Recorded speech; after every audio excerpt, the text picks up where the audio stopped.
Саламатсыңар, урматтуу эле көрүүчүлөр. ТМЖ телеканалында, ошондой эле Т-медианын социалдык баракчаларында коомдук пикир телекөрсөтүүсү. Аны мен алып барам, Атыжан Нурланбаев. Саламатсыңарбы? Бүгүн биз коомдук пикир көрсөтүүнү башкача форматта өткөзөбүз. Бүгүн бизде бир эле коногубуз бар. Ал конок менен тааныштырып кетсем, Улуттар биримдиги саясий партиянын лидери, мурдагы Ош шаарынын мэри Мелисбек Мырзахматов. Мелисбек мырза, саламатсызбы? Куш келипсиз студияга. Бүгүн биз 11-июлда боло турган шайлоо тууралуу жана башка дагы бир темалар боюнча маек кылабыз, сөз кылабыз. Анда эмесе баштасак. Мелисбек мырза, айтсаңыз, 11-апрелдеги болуп өткөн шайлоонун жыйынтыгын күттүңүз беле? Биринчи суроо ушундай. Ошол жыйынтыгы кандай болот деп ойлодуңуз беле? Бул жыйынтык жокко чыгарылат деп ойлодуңуз беле? Менин мурдагы интервьюларымы баракка көрсөңүздөр, мен ошондо эле айтканмын. Шайлоо мыйзам бузуулар менен административдик ресурстарды колдонуу менен өтүп жатат. Бул шайлоо мыйзамсыз деп шайлоо алдынан эле айткан болчумун. Эми жыйынтыгы ошол биз күткөндөй эле болду. Президенттин талабы таза шайлоо, таза бийлик деген принциптерди карманып аткандан кийин анын жокко чыкпай коюшу мүмкүн эмес болчу да. Ошондон жокко чыккан. Сиз өзүңүз, сиз эле эмес, мына башка дагы партиялаштарыңыз, башка партиялар дагы ал жыйынтыкты күткөн. Жок, эгер алар ушундай жыйынтыкты жокко чыгышын күтсө, ошончолук акча каражатын чачпайт болчу, ошончолук административдик ресурсту колдонбойт болчу да. Алар күтпөдү. Ошондуктан алар башкача айтканда туура эмес жыйынтыктар чыгарып алышты. Окшоштуктар болуп атабы? Азыр мына 4 күн калды шайлоогочу. Ошол апрелдеги болуп аткан агитациялык период менен азыркы учурдагы болуп аткан агитациялык период мындай бир окшоштуктары, өзгөчөлүктөрү же азыр такыр башкача болуп атат? Эми көпчүлүгү айтып атат, мына шайлоо суз өтүп атат дегендей кылып атышат. Буга бир канча себептер бар. Себеби мынабы, себептеринин бири мынабы пандемиянын абдан курчуп кетиши. Ушу тактап айтканда Ош шаарында. Андан кийин күндүн ысыктыгы болуп атат, ошого шайлоочулар дагы бир аз активдүүлүгү басаңдап жатат. Ал эми башка жагынан окшоштугунду алсак, эми эсиңиздерде бар болсо керек, биздин шаардын мэрин президент өзү жеке чакырып, ошол 11-апрелдегидей үстүбүздөгү жылдын, анан 2020 жыл октябрдагыдай адамдар кайталанбасын эскертип, катуу эскертип айткан болчу. Эми ал эскертүүгө негиз бар.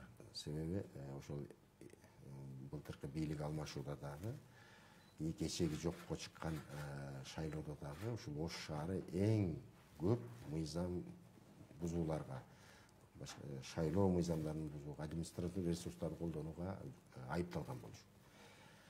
Анан ошонун жыйынтыгында президент чакырып катуу эскерткен болчу. Мындан ары кайталабагыла, таза шайлоо болуш керек деп. Себеби бул шайлоо өткөрүш, мына көпчүлүк жарандар көп деле биле бербейт. Мына ошол өткөн жокко чыккан 2 шайлоо, 2021 жылдагы, 2020 жылдагы шайлоо 50 миллион сомдун тегерегинде каражатты текке кетти. Мына өзүңүздөр көрүп турасыздар, биздин казына бүгүн 1 сомго 1 тыйынга да зар болуп турат. Эми ар бир шайлоону эле ушинтип кимдир бирөөнүн жеке кызыкчылыгы үчүн пайдалана берсе, административдик ресурс кайра эскерткендигине карабастан колдонула берсе, ал болбойт. Эми президент Садыр Нуркожоевич бир гана принцип тутуп атат. Ким гана болбосун таза шайлоо өткөрүш керек. Эч ким тарапка тартылбаш керек деген. Эми ошол принциптерди, президенттин принциптерине карама каршы иш жүрүп атат. Бул эми юридикалык тил менен айтканда саботаж деп коет. Чымын чакканчалык дагы көрүшпөдү ал президенттин эскертүүсүн. А мен финансылык последствияларын айттым. Мына ошондон кийин бир да жетекчи алмашкан жок. Ал каражаттарга эртеңден ким жоопкер болот? Маселен, ошол текке кеткен каражаттар. БШКнын чечиминде жазылып турбайбы? Эми ошол БШКнын чечиминде, протоколунда так жазылып турат. Ошол одону мыйзам бузууларга байланыштуу шайлоо жокко чыксын деп. Эми биздин укук коргоо органдары ошого баа бериш керек эле. Бирок мына байкап тургандай, эл деле бизге кайрылып атат. Президент талап коюп атат. Таза шайлоо өтсүн деп. Бирок кандайдыр бир күчтөр ошол президенттин айтканын саботаж кылып атышат, жокко чыгарып атышат. Президент айта берсин, биз бул жакта билгенибизди жасай беребиз, колунан эмне келет эле дегендей түр болгонун мына коомчулук, бүгүн айрыкча Ош шаарынын коомчулугу билип турат. Президенттин жөн эле жалган эле айтып койду деген дагы күчтөр бар да. Эми ал президент жөн эле же саясий оюн кылса мынчалык каражатты кетирбейт болчу, мындай кадамдарга барбайт болчу, бул деген бүт коомчулук керек болсо чет элдик өнөктөштөрүбүз да карап байкап туруп атпайбы? Кана Кыргызстанда кандай шайлоо өтөт экен деп. Бул тарабынан алганда президенттин ойлору, пикирлери жакшы. Эми ошол ой пикирлерди таза шайлоо боюнча бүт коомчулук, жарандык коом, партиялар колдоого алыш керек. Ал жерде макул деп коюп эле анан бул жактан былгытып, эритип сасыткан болбойт.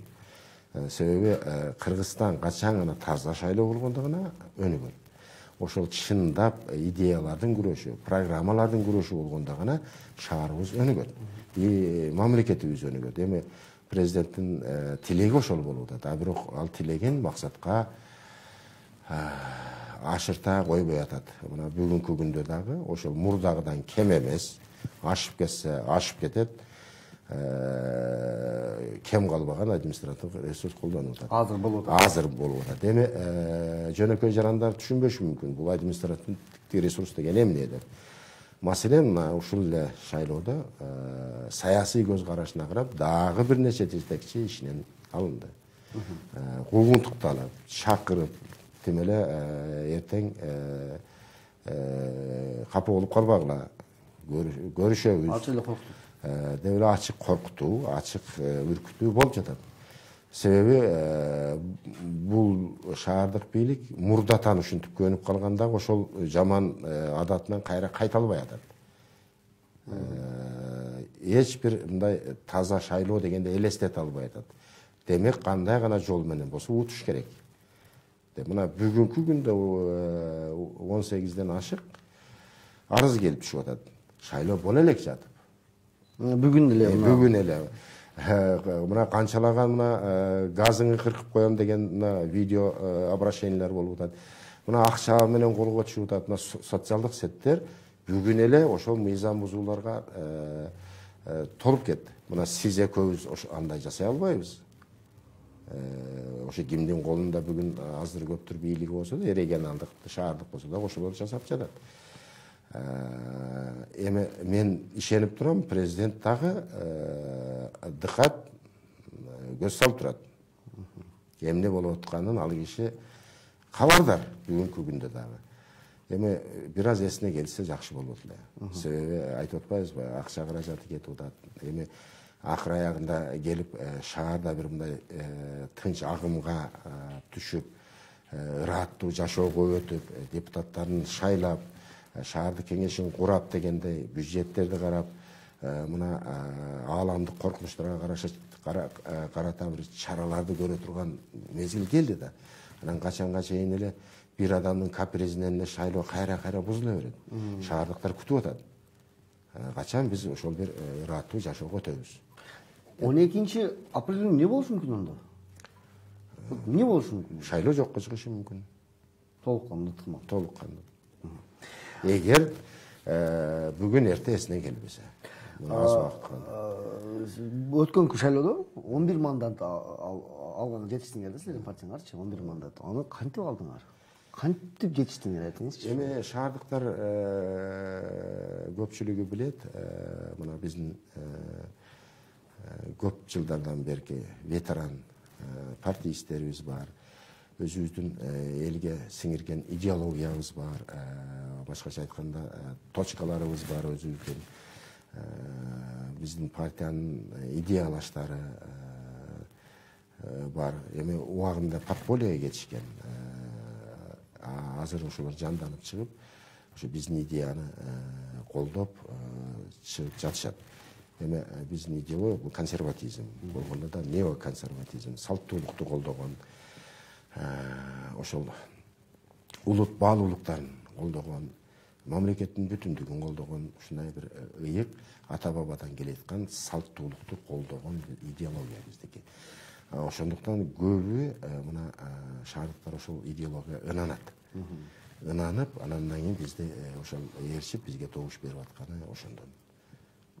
Дагы бир айта кетчү нерсе да, Улуттар биримдиги партиясы 2010-жылы түзүлүп, Кыргызстанда бир 5-6 эле партиянын катарында келет да. Ошол өзүнүн, сиз айткандай, өзүнүн линиясы бар, өзүнүн программасы бар, анан өзүнүн бир электораты бар, өзүнүн аудиториясы бар, өзүнүн лидери бар. Бунун ошол орусча айтканда секрети эмнеде? Туруктуулуктун секрети. Себеби башка партиялар, мисалы, кече былтыркы жылы эле регистрация болушу эле эптеп азыркы шайлоого эптеп илешип калайлы, барып калайлы деп эле, же алар менен сүйлөшсөң, же алардын программасын түшүнбөйсүң, же идеологиясын түшүнбөйсүң, же алардын ким экенин билбейсиң. Силерде 11 жыл ичиндеги партиянын аз да Кыргызстанда ошол. Эми мындай да, инем, мына ошол азыр партия дегенди фирма сыяктуу эле бир түндө түзө коюп эле шайлоолор үчүн гана пайдаланып атышпайбы? Алардын лидерлери ким экени да белгисиз. Эми ким десең, мисалы, эшматты же ташматты муляж кылып, декорация кылып чыгара коюшат. Алардын аркасында башка адамдар турат. Дирижерлору башка адамдар. Алар эмнеге көрүнбөйт? Алар көрүнсө элдер кусу берет. Чындыгында да мурдадан ашмалтай чыгып, элди алдай берип, же жек көрүнүп түткөн саясий ишмерлер же бизнесмендер ошолор турат. Жаш балдарды алдыга коюп, мына деп жаңы ураандарды, эски эле ураандарды алып эле чыгып элдин башын айландырып атышат. Айтып атпаймынбы, бүгүнкү күндө ошол фирма, компания, бизнес сообщество түзүлгөндөй эле болуп калды. Алар естественно барып туруп жеке бир топтун гана кызыкчылыгын коргойт. Маселен, кайсы бир строительный фирманын же болбосо башканын ал элдин турмушу же башка менен иши жок. Эми биздин партиянын туруктуулугу ишенимдүү адамдар топтолгондугунда, идеологиялык жактан сугарылган. Мен бул дүйнөдөн көзүм өтсө, менин балам, неберем ушул идеология менен калса, Кыргызстаныбыз келечектүү болсо, ата бабабыздын салтын кармансак, коомдо көптөгөн баягы бөлүндүрүүчү, бөлүнтүп жарылта турган ар кандай кыймылдар, ар кандай миссионердик мындай топтордун бир аракеттери айдан ачык эле бүгүн көрүнүп туруп атпайбы? Ошолордон айырмаланып, башка партиялардан биз так өзгөрбөгөн бир калыптагы идеологияны кармангандыгыбыз негизги ошол сырларыбыздын бири болуп эсептелет. Партияңардын бүгүнкү күндө программасы жөнүндө айтып бериңичи. Эми өзгөрдү? Жок, программа мына шартка жараша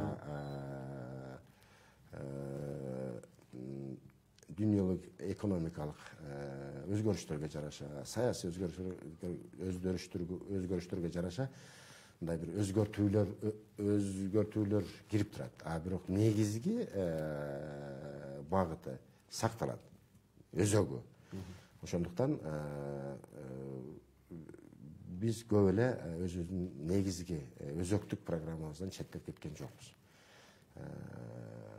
Мисалы ошол социалдык багытта, экономикалык багытта бир канча өзгөрүүлөр бар. Себеби мына пандемия коркунучу, дүйнөлүк мына азык түлүк коопсуздугу ошого байланыштуу ушул тармактарда бир аз бизде өзгөрүүлөр бар. А негизги өзөгү сакталган. Ошол азык түлүк деп калдыңыз. Азыркы учурда элдин 99% кыйналып жашап атат да.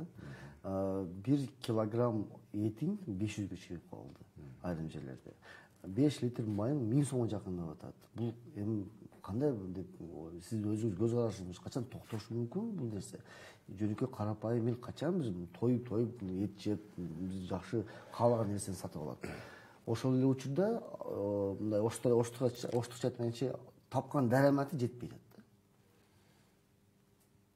Эми бул абдан бир чоң глобалдык суроо. Менин жообум көбүнө жакпашы мүмкүн. Бирок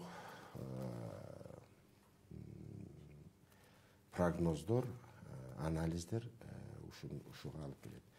Маселен, ошол Союз дейли. Союз 100 сомго чыкты деп тарактап атышат. Тарактап атат, ошол эле Союз пайда болгондон биринчи орунча чыкты. Москвада 180 сом. Маселен да. Бул дүнүйөлүк процесс. Дүйнөгө келген чакырык бул. Азык түлүктүн кымбатташы, азык түлүк коопсуздугу. Себеби байкасаңар ошол пандемия деген оору так ошол жазгы талаа жумуштары же болбосо күзгү талаа жумуштары башталаарда гана пайда боло калып атпайбы? Эми дыйкан деле ооруйт, коопсуздугу сакталат дегендей, сакташ керек дегендей, ошол дүйнөдө срыв, падение болуп атат. Ошол бир мезгил падение болду. Мына азыр быйылкы жылдагы падение бул мындай сеп сыяктуу да үзүлүп атат.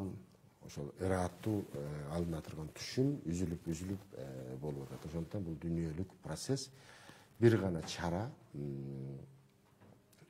биз мына 100 000 деп жаткан кысыр жаткан жерлерибизди кайрадан иштетип башташыбыз керек. Экономиканын багытын кайсы бир машиностроение же болбосо башка бир багыттарга эмес, тез аранын ичинде переформатировать этишибиз керек, багытын өзгөртүшүбүз керек, так ошо айыл чарба жагына багытташыбыз керек. И токтоосуз чаралар колдонулуш керек. Маселен, мына чүйдөгү суга суунун жетишсиздиги. Аны эрте жазда же күздө эле ошол аракты чаап койсо боло турган иш. Бирок так ошол буудай күйүп аткан мезгилде анан ошол маселени көтөрүп чыгып атышат да. Жетекчилиги дагы, башкасы дагы. Мына айтып атпаймынбы, 100 000 деген гектар кысыр жерлерибиз турат. То есть өкмөт бир нерсе кылып берет деген ойдон кетишибиз керек. Өкмөт эч нерсе кылып бере албайт. Шарт гана түзүшү мүмкүн. Ал эми мына кече кантка болгон, майга болгон кошумча салык алып таштабадыбы? Аны менен биз выход немеден чыга албайбыз. Ал убактылуу гана болот. Убактылуу кайсы бир мезгилде гана бааны кармап турушубуз мүмкүн. Бирок кийин баары бир кымбаттап кете берет. Кымбаттайт. Анда карапайым элдин мындай тапкан көбүч керек экен анда. Айлык сөзсүз түрдө ошо прожиточный минимумга айлыкты, пенсияны тууралаш керек. Бирок ал дагы айына өсүп кете берет. Прожиточный минимум. Негизги эле бул кризистен чыгуу бүт калың массаны, экономикабыздын күчүн эгер бар болсо, азыр ушул азык түлүк коопсуздугуна буруш керек. Жазгы талаа иштерин жандандырыш керек дегендей, баягы куру сөздөн иш көтүш керек дегендей. Антпесек, мен өткөн интервьюмда да айтканмын, эң эле тез болгондо 5 жыл, болбосо 10 жылга созула турган бул дүйнөлүк апат, дүйнөлүк кризис. Ошондуктан бул биздин өкмөттө отургандар, башкалар муну так эсептеп чыгып, бүгүндөн калбай, айтып атпаймынбы, экономиканы ошол азык-түлүк коопсуздугу тарабына буруш керек. Антпесек кечигебиз, антпесек керек болсо абдан жаман бир жыйынтыктар турушу мүмкүн бизде. Ошого анан жарандар дагы өздөрү аракет кылыш керек. Союз деген эмне? Эң оңой жетише турган, өсө турган өсүмдүк бул союз. Сээп койсо эле чыгып барат. Болгондо дагы жарым эле сотик жерге жетсе, эксе, бир эмес 2 үй бүлөнү камсыз кылат. Ошол жалкоолуктан арылышыбыз керек. Ошол өкмөт чакырык ташташ керек. Көңүл буруш керек. Анан ушул ар бир дыйкан, ар бир үй бүлө өзүнө жетерлик азык-түлүктү камсыз кылып алса болот. Дагы бир бүгүнкү күндүн бир мындай актуалдуу темасы кечеги болгон түрк элине, түрк президентинин көрсөткөн мындай дегенде Орхан Инан деген кишинин Сибаттын жетекчиси менен байланышкан тема боюнча сиз көз карашыңыз кандай? Эми бул азыркы мурдагы Себат, азыркы Сапат окуу борбору түрк элине, түрк мамлекетине, түрк өкмөтүнө эч кандай тиешеси жок. Бул биздин жаран болуп атпайбы? Мен башкачараак жооп берейин. Ал жөн гана бул жерде окуу программалары менен коомго сиңген бир бизнес проект. Ал эми Орхан Инан туура биздин жаран болуп атат. Абдан көп адамдын жүрөгүн майыштырып атат бул маселе. Мына президентибиз дагы аябай өзүңүздөр көрдүңүздөр билдирүү таратты. Тышкы иштер министрлиги Түркия элчилигине нота тапшырды кайтарып берүү боюнча. Бирок ошо түшүнүксүз жагдайларда жок болуп кеткени биздин эл аралык мамлекетибиздин эл аралык имижине доо кетире турган жагдай болду. Азым Айым балдар айтат, бизде азыр реклама тынуу бар экен, андан соң биз улантабыз.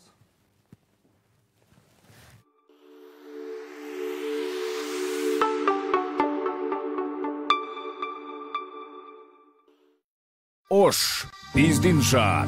Шаарыбызга салым кошуу биздин милдет. Эл Насип курулуш компаниясынан супер акция. Батир алууну көздөп, бирок каражатыңыз жетишпей жатабы? Анда биз сиз үчүн ыңгайлуулукту жаратабыз. Накталай сумманын негизинде бөлүп төлөө шарты менен батир алып, каражатыңыздын бир бөлүгүн үнөмдөп калыңыз. Кененирээк маалымат 0558 333 200 0778 333 200 номуруна байланышыңыз. Биздин дарек Ош шаары, Мамыров көчөсү 88Б. Болжол эски автоунаа базары. Эл Насип курулуш компаниясы. Тынчтыкты жана сапатты издегендер үчүн.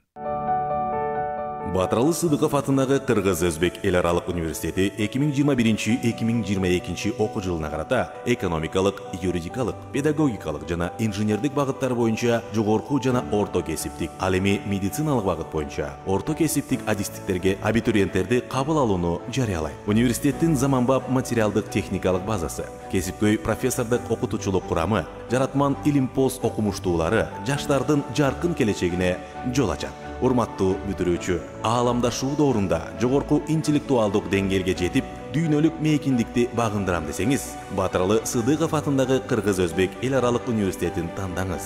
Сенин тандооң, сенин келечегиң. Стильные часы. Премиальные машины.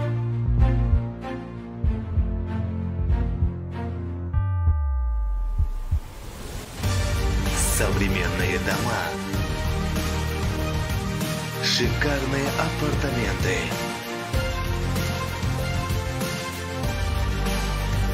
Люди со статусом выбирают лучшее. Дом Дом Ош Плаза. Ваш особый статус.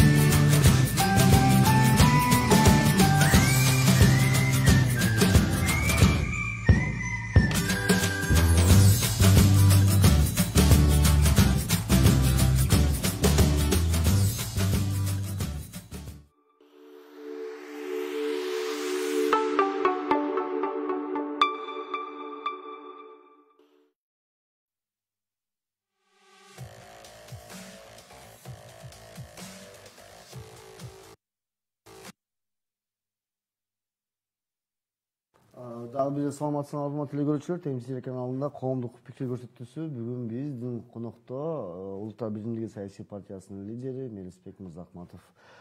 Биз маегибизди улап кетсек, дагы бир коркунуч бул биздин кошуналардан чыгып аткан коркунуч, Афганистандан чыгып аткан коркунуч да. Азыркы учурда күндө эле угуп атабыз, Тажикстанга 200-300 афгандардын солдаттары качып кирип атат депчи. Аны айтсаңыз, эми бизге Кыргызстанга коркунуч өтө көп. Себеби биз 2099-ду билебиз, 2000-ди билебиз, 2006-ды билебиз. Именно ошол ислам, то есть именно ошол террористтердин айынан көп болгон окуяларды билебиз да. Сиздин оюңузча бул бизге азыр реалдуу коркунуч болуп атабы? Биз эмне кылышыбыз керек? Эми Оштун эли террорист экенин жакшы билишет. Себеби 2010 жылдан мурун эле мына ушул Ош шаарынын ичинде маршруткалардан жарылып, бомба коюлуп, андан башка террористтик күчтөр менен кагылышуулар болду. Ушул Оштун ичинде эле Оштун эли террорист экенин жакшы билет. Эми Афганистанда болуп аткан окуялар бизге түздөн түз таасири тийип калышы мүмкүн. Себеби ал жакта бир нече террористтик деп таанылган группалар бар. Ошол эле Талибан, ошол эле Игл, ошол эле ИДУ көптөгөн. Эми Афганистандан нар жагы эле Пакистан жана башка болуп кетет да. Эми алардын бүгүнкү күндө Афганистандын дээрлик көпчүлүк аймагын басып алып, ошол эле мезгилде административдик зданияларды, башка аскерий объектилерди басып алып, бул күчүн топтоп Тажикстан менен Түркменистандын границасына, керек Өзбекстандын границасына топтолуп атышы, алардын кандайдыр бир Орто Азияга болгон ниетин, пландарын камкуулайт да. Анан негизи эле бул нерсе күтүлгөн эле нерсе, окуя. Себеби ошол НАТОнун, Америка Кошмо Штаттарынын аскерлеринин так датасын белгилеп чыгып кетиши, ошончо чоң аймакты кароосуз таштап кетиши эле өзү көп нерсени камкуулап турган да буга чейин эле. НАТОнун аскерлеринин чыгып кетиши 1-2 жыл мурун эле белгилүү болгон. Эми ошол мезгилде мына ОДКБга кирбеген мамлекеттер, мисалы ошол эле Түркменистан, Өзбекстан, ОДКБнын мүчөсү болгон Тажикстан даярдыктарды көрүш керек болчу. Баягы өз иш-чара конфликттерди коюп, ошо сырткы коркунучтарга каршы даярдыктарыбызды биргеликте көрүшүбүз керек болчу да. Эми бүгүн ошол Тажикстандын чегарасынан өтүп Тажикстанга кирип кетүү коркунучту реалдуу болуп турат. Бир гана ишенич, ошол жерде 201 Россиялык дивизия бар, бирок көпчүлүк эксперттердин ою боюнча, жеке менин пикирим боюнча дагы алар көпкө туруштук бере албайт эгер талибандар кирип келсе. Себеби талибандардын армиясы көп жылдык согуштук тажрыйбасы бар. Башка бир принциптерди тутунган армия, адамдардан түзүлгөн армия. Алар үчүн согуш бул майрамдагыдай эле. Ошондуктан бүгүнкү күндө аймактык коркунуч, аймактык коопсуздук аябай кыл учунда турат деп айтсак болот. Ал эми Кыргызстанга тийгизе турган таасири бул сөзсүз бар. Андан кийин эле Тажикстан менен бир жаңсыл болгондон кийин алар кийинки объектини издей баштайт. Же Өзбекстан, же Кыргызстан. Өзбекстанда армия күчтүү, чек ара бекем, демек ал жака батынып кириши бир аз күмөн жаратат. Ошондон алар более слабый точкага урушу мүмкүн. Бул Кыргызстан тарап. Эми азыр мына мыйзам биринчи окуудан өттү, чек арага жакын жайгашкан жарандарды куралдандыруу деп. Бирок бул дагы бир аз мындай калпсыраак чечим, себеби эч кандай аскерий даярдыктан өтпөгөн, бирдегиде согушуп көрбөгөн жарандарыбызды пушечный мясо кылып ошол тажрыйбалуу боевиктердин алдынан алып чыгыш дагы коркунучтуу. Ошондуктан армияны күчөтүш керек. Армияны күчөтүш сөзсүз түрдө. Андан тышкары биз ошол ОДКБ боюнча союздаш кошуналарыбыздан Казакстан, Россиядан жардамдарды сурашыбыз керек. Алардын жардамынан көбүрөөк пайдаланышыбыз керек. Себеби бул коркунучту Тажикстанда, Өзбекстанда канчалык армиясы күчтүү болсо дагы Кыргызстанда жеке жеңе албайт. Бул жерде коллективдүү коопсуздук зарыл, коллективдүү карама каршы туруу зарыл. Дагы бир ошол эле баягы өзүңүз белгилеп кеттиңиз, мына пандемия боюнча дагы сөз кылып кетсек, азыркы ошол пандемиянын таасирин дагы канча жыл күтүшүбүз мүмкүн эми? Эми бул көп эле дүйнөлүк окумуштуулар айтып, тастыктап, тактап айтып атпайбы? Бул рукотворный деп, то есть адам жасаган, адамдын колу менен жасалган оору, вирус депчи. Мына азыр бүгүн эле ушу Кыргызстанда ушул коронавирустун 3-4 штампы айланып жүрүп атат. Мына өзүңүздөр кээ бир окумуштуулардын да, врачтардын дүйнөлүк интервьюларына көңүл бурсаңыздар, ар 6 айда вакцинациядан өтүш керек деген пикирлерин айтып атышат. Маселен, бир штампка бир вакцина туура келбей калышы мүмкүн. Эми эч ким дүйнөдө гарантия бере албайт, мына ушуну менен акыркы штампы бүттү деп. Маселен, 19 штампы болсо, 19 менен бүттү, эми 20-чысы чыкпайт деп. Мүмкүн 39 болот, мүмкүн 29 болот. Кайра жаңыланып чыга берет, чыга бериши мүмкүн. И вакцинанын түрү дагы чыга бериши мүмкүн. Дүйнөлүк эксперттер айтып аткандай эле, бул кайсы бир фармацевтикалык компаниянын бир бизнес сыяктуу. Ал эми могу күнү бүтөт пандемия. Ушуну менен акыркысы деп айта албайт эч ким. Мына жеке менин прогнозум боюнча бул дагы бир канча жылга созулат. Бирок таасирин тийгизип атпайбы? Сиз айтып кеткен баягы экономикага тийгизип атат. Сөзсүз бул ошол жана жогоруда айтып кеткен ошол экономикага, анын ичинде ошо азык-түлүк коопсуздугуна, карым катнашка, удар по социуму, удар по религии. Бул баягы социалдык байланыштарды үзүү, адамдардын арасындагы, улут арасындагы, мамлекет арасындагы дегендей да. Башкача айтканда биз көп жылдык узак күрөшкө даяр болушубуз керек. эгер кайсы бир окумуштуу же чиновник бүгүн эртең бүтө калат, бүгүн эртең биз азык түлүк коопсуздугунан чыга калабыз десе, мен аны чабалдык деп эсептейт элем. Биз ошол жогоруда айткандай эле азык түлүк коопсуздугуна дагы мына бүткүл дүйнөлүк апат пандемияга дагы көп жылдык күрөшкө даяр болушубуз керек. Биз азыр элди ишендирбешибиз керек жалган сөздөр менен. Вот мына бүгүн эрте бүтөт. Вот мына майды арзандата койдук, кантты арзандата койдук депчи.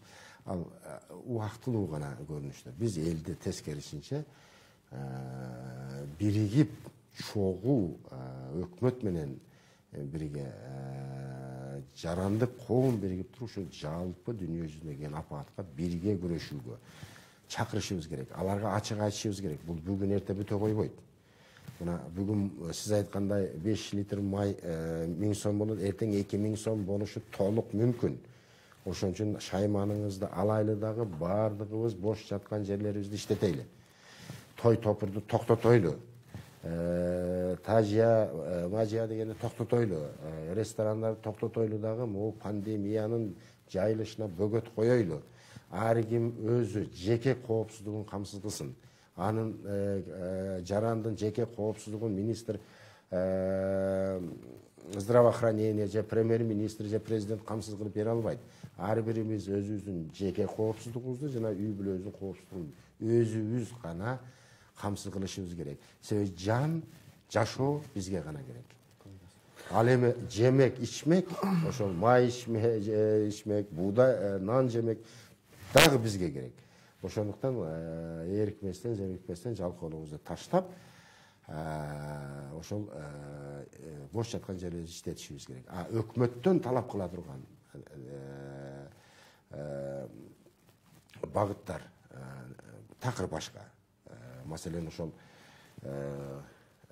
чек араларды ачып берүү, дыйкандар өзүнүн азык түлүгүн сатуу үчүн, же болбосо бизге зарыл азык түлүктөрдү алып келе жаткан компанияларга жашыл жарык кылып берүү, чек аралардан үрөн менен камсыз кылуу, ошо жазгы тала, күзгү тала иш убагында майлоочу, күйүүчү майлар менен камсыз кылуу дыйкандарыбызды, лизингке же башка жолдор менен айыл чарба техникаларын чарба иштетип жаткан жарандарыбызга же дыйкан чарбаларыбызды камсыздоо. Мына өкмөттөн биз ошону талап кылышыбыз керек. Анан сабиз кымбаттап кетти, өкмөт эмне кыла алат? Эч нерсе кыла албайт. Мына маселен бензин кымбаттап атат, көрүп атасыздар. Күнүгө бир жумасына кымбаттап атат. Бүгүн статистиканы алып карагыла, Москвада ошол дүйнөдөгү эң чоң мамлекет, ошол углеводородный продукцияларды чыгара турган Москвада бизге караганда бензин кымбатыраак. Кыргызстанда караганда кымбатыраак. Эмне себептен? Демек, дүйнөдөгү экономикада сырык болуп, комплектующий деп коет. Башка нерселер бүт кымбаттап, ошонун эсебинен кымбаттап атышы мүмкүн.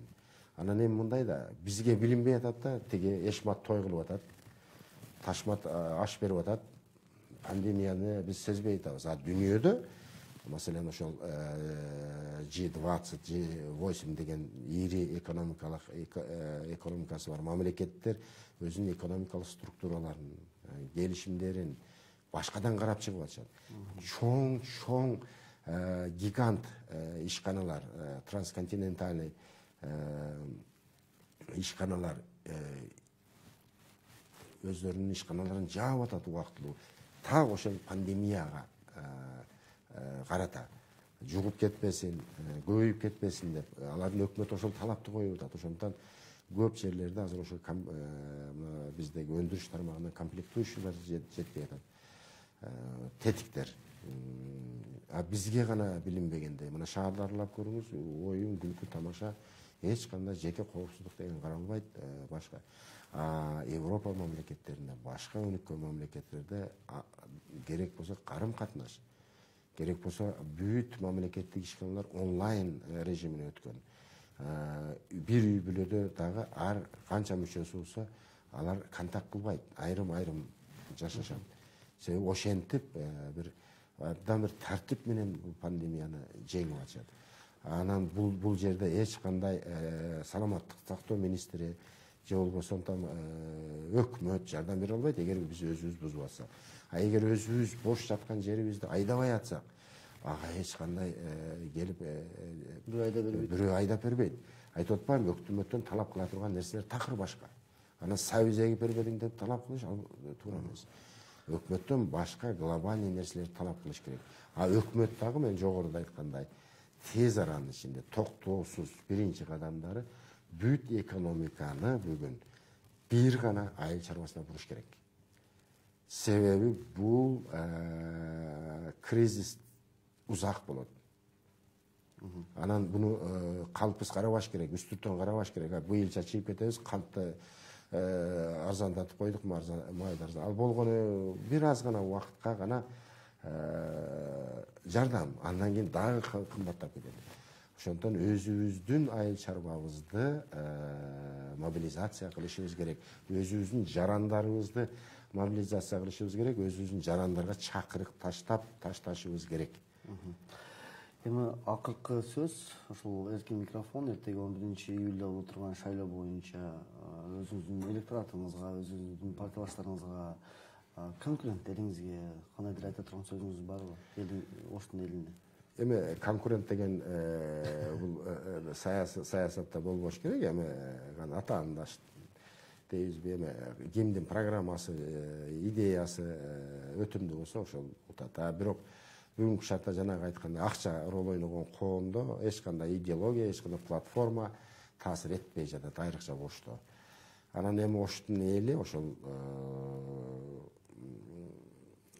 айрым катмарлары акчага гана көнүп алган, көндүрүп коюшкан. Ошол факторлор ойноп атат. Мен айтып кетет элем бардык партияларга бүгүнкү күндө катышып аткан шайлоо тазалыкты карманайлы. Канчалык таза өтсө ошончолук жакшы. Эгер бүгүнкү көз караш менен алганда, бүгүнкү неме болгондо шайлоонун жыйынтыгы дагы мындай коркунучта турат. Себеби президенттин талаптары аткарылбады, президент сураныштары аткарылбады, тескерисинче саботаж болуп атат. Акчаңарды чачып убара болбой эле койсоңуздар да болот. Эгер көп чачып алсаңар дагы шайлоо жокко чыгып кетиши мүмкүн. Банкрот болушу мүмкүн. Эми булар уялбайт деле экен да. Ушул эле катышып аткан балдар 2020-жылы да катышкан, 2021-жылы да, азыр дагы катышып атышат да. Эгер азыр дагы жокко чыкса, уже 4-чү жолу катышкан болот эгер катышса. Эми ушул жол менен бир коомду ойготуу бир процесс жүрүп атат да окшойт. Келгиле ушул таза шайлоо боюнча баарыбыз президентти колдоп берели. Биримдикте болойлу, ынтымакта болойлу дегендей, ушу шаарыбыз тезирээк бир өзүнүн агымына түшүп, шаардагы башка көйгөйлөр менен үстүнөн иштеп баштаса жакшыраак болот. Рахмат.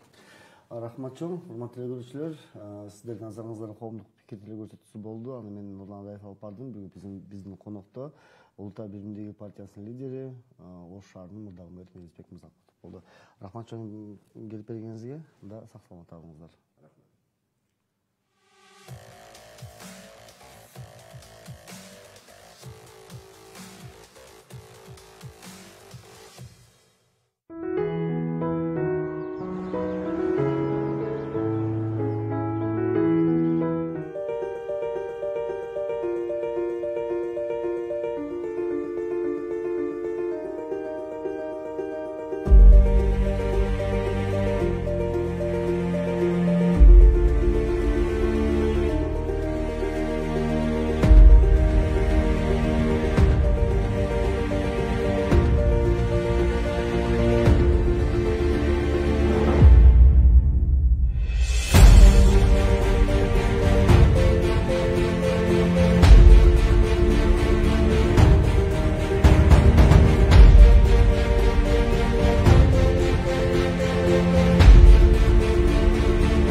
Kılımlardan kılımlar